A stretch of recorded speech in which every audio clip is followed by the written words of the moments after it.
Je commencerai par Monsieur le Président de la Commission Emploi et Relations sociales de la CGM, Monsieur le Directeur général du groupe Elbillard, Mesdames et Messieurs, permettez-moi au nom de tous les acteurs du groupe Elbillard de vous remercier d'avoir accepté notre invitation à cette JVE 2012. Nous en sommes ravis et vous souhaitons vivement la bienvenue.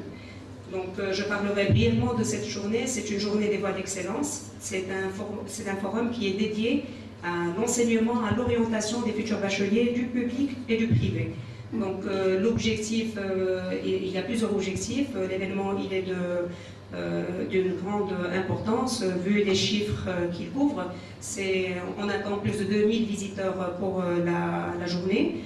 Qui viennent des lycées publics et de nos lycées privés, que ce soit Léon Africain ou bien le lycée Elbillard. On compte plus de 40 établissements d'enseignement supérieur public qui se sont associés à nous pour informer les élèves sur les parcours de formation au sein de leur établissement. On a plus de 200 filières de formation d'enseignement supérieur au Maroc qui vont être présentées. On compte 11 tables rondes thématiques pour pouvoir mieux parler des formations et des métiers qui existent au sein du Maroc. Et finalement, on compte à peu près 80 professionnels et intervenants pour animer ces tables rondes. L'action à laquelle vous êtes conviés aujourd'hui, en votre qualité de partenaire et d'acteur déterminant dans le futur parcours formateur et professionnel de nos élèves, a été placée sous le thème de l'orientation aux formations post-baccalauréat.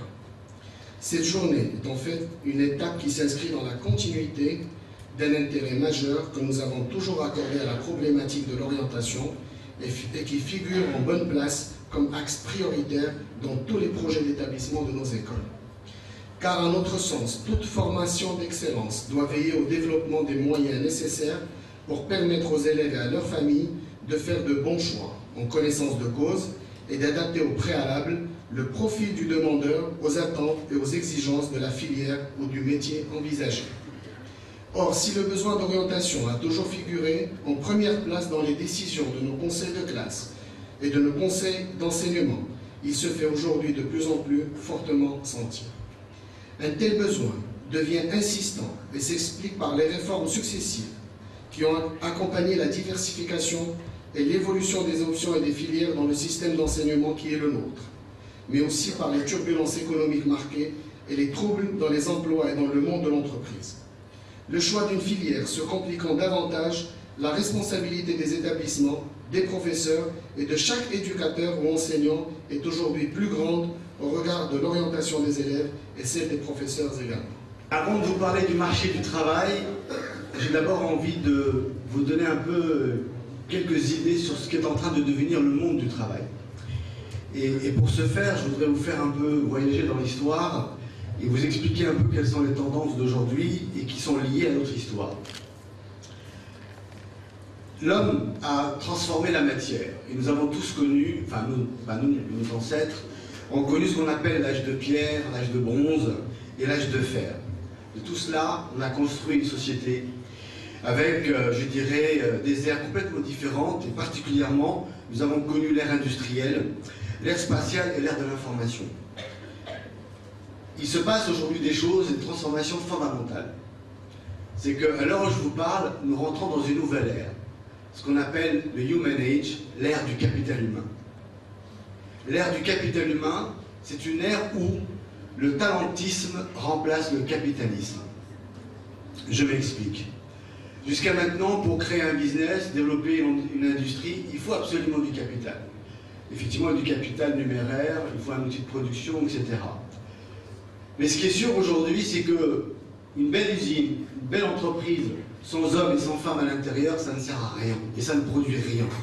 La production de la valeur, ou la création de la valeur, elle se fait à travers des hommes et des femmes qui sont formés, qui sont motivés et qui sont engagés pour l'entreprise. Et ça se fabrique. On ne naît pas motivé, on ne naît pas compétent, on ne naît pas ceci ou cela. Et ça veut dire quoi? Ça veut dire que l'école, aujourd'hui, a un rôle majeur dans ce développement. Ça veut dire que les parents ont un rôle majeur dans ce développement.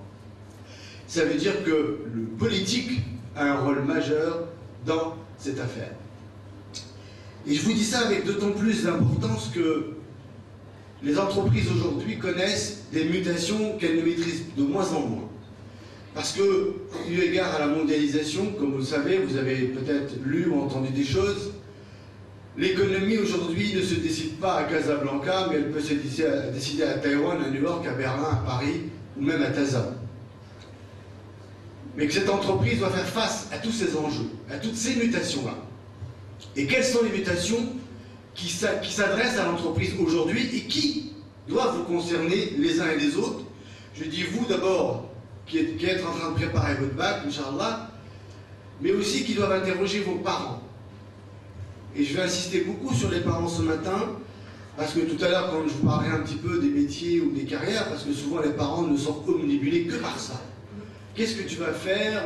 Il faut que tu ailles dans la finance, dans le marketing. Et moi, j'ai l'habitude de dire que ce n'est pas suffisant. Et c'est pour ça que je vous parlerai tout à l'heure de vos projets, de vos rêves, plutôt que du métier que vous allez faire. Et vous comprendrez pourquoi. Bonjour. Bonjour. J'aimerais d'abord vous féliciter. Votre discours était excellent, monsieur. Merci. Par contre, j'aimerais relever un détail. Notre idée, nous l'avons maintenant. Nous avons notre passion maintenant. Quand on ne peut pas réaliser quelque chose, quand on n'est pas aidé pour le faire, c'est la frustration qui prend la place de l'ambition. On se retrouve, on a des bâtons dans les roues, on ne peut pas avancer. Pareil pour les métiers.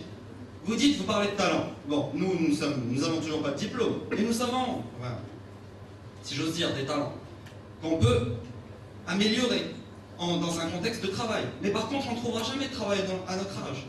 Personne ne nous prendra au sérieux, même pas un centre d'appel. Il faut, je ne sais pas, il faut une autre considération. Il faut des formations pour nous. On ne veut même pas être payé. On veut une expérience. On veut développer ce que nous avons. C'était... Merci. Ben, tu vois là, tu viens de prouver.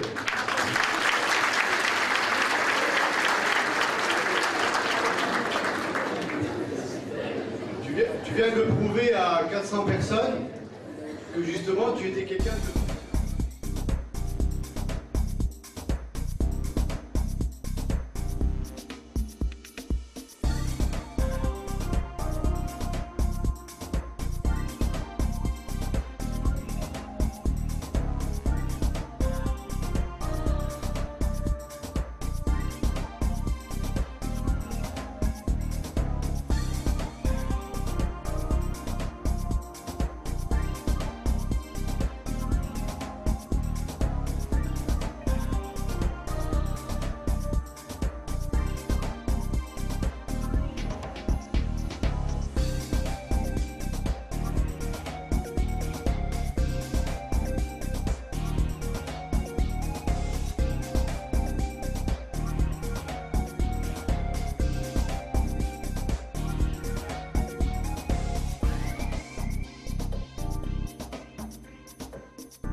écouter, ça donne une petite ambiance un petit peu de café convivial et sympathique. Hein. Alors, notre table ronde d'aujourd'hui, c'est justement pour nous permettre de dialoguer. Et vous, présents, vous êtes autour de cette table ronde, vous êtes des élèves du cycle terminal, alors soit de nos établissements, Léon Africain, le collège-lycée Léon-Labrie, le collège-lycée El Bilia et nos établissements partenaires. Vous êtes effectivement ici et vous vous posez des questions. Alors on va essayer bien sûr de vous aider dans vos choix immédiats, parce que je crois que dans quelques mois vous serez amenés à choisir qu'est-ce que je vais faire effectivement l'année prochaine, mais aussi on va vous aider à moyen terme. On va vous aider pour vos choix de métier. Et aujourd'hui, effectivement, on va parler d'un métier, on va parler du métier du management. Alors, le management, c'est un mot qui fait un petit peu peur. Hein, on a un peu de mal, autant médecin, on sait ce que c'est, qu'un ingénieur, on sait ce que c'est. Hein, le management, on ne sait pas trop. Alors, l'origine du management, il faut remonter il y a très très longtemps. Au départ, le management, c'était la gestion des affaires domestiques, du ménage. Le mot ménage vient de management. Alors on va retrouver Henri Fayol, qui était un des premiers à mettre en place ce qu'on a appelé effectivement, pas le management, mais la fonction administrative. Alors c'était compliqué, c'était une fonction transversale qui coupait les professionnels, effectivement, des grands industriels, des premiers grands industriels. Henry Ford aux États-Unis, hein, vous avez Louis Renault, on parle un peu de la France là, hein. Louis Renault, aujourd'hui, le management a beaucoup changé. Hein, il a beaucoup changé parce qu'il intègre des notions complètement différentes.